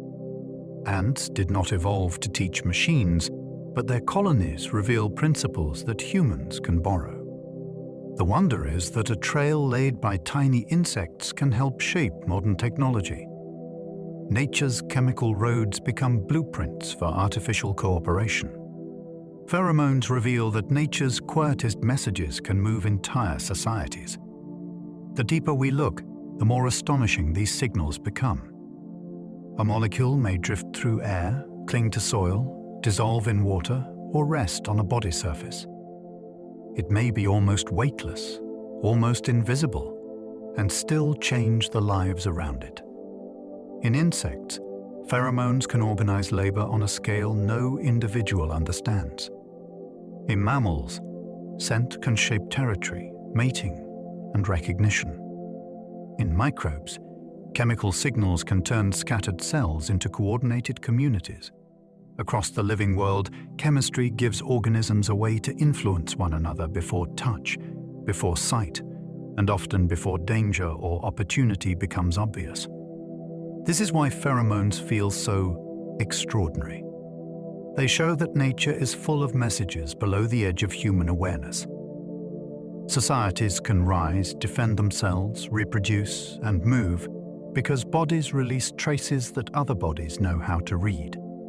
The quietest signals can carry the force of life itself. And so we come to the end of our journey through the hidden language of pheromones. We have followed signals too small to see, yet powerful enough to guide bodies, shape behavior, and organize entire societies.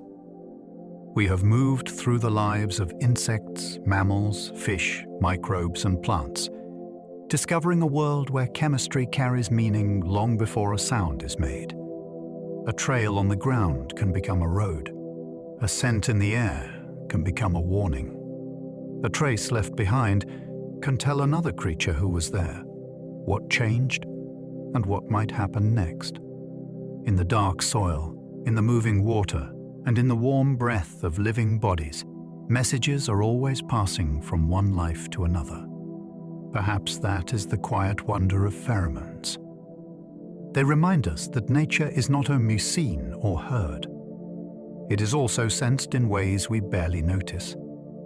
Beneath the surface of the world, there are signals drifting, fading, gathering, and being read by creatures perfectly tuned to understand them. And now, as those thoughts begin to settle, let your own senses soften. Let the facts drift gently into the background. There is nothing more you need to follow now. Let your shoulders rest. Let your breathing find its own easy rhythm. Let the day loosen its hold.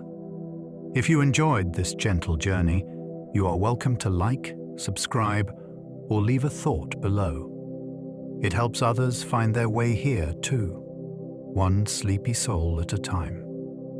And if you are still awake, there should be another video waiting on the screen, ready to carry you into a new corner of science. But for now, let your eyes grow heavy. Let the room become still. Let your mind float softly away from the hidden signals of the living world. Sleep well, and good night.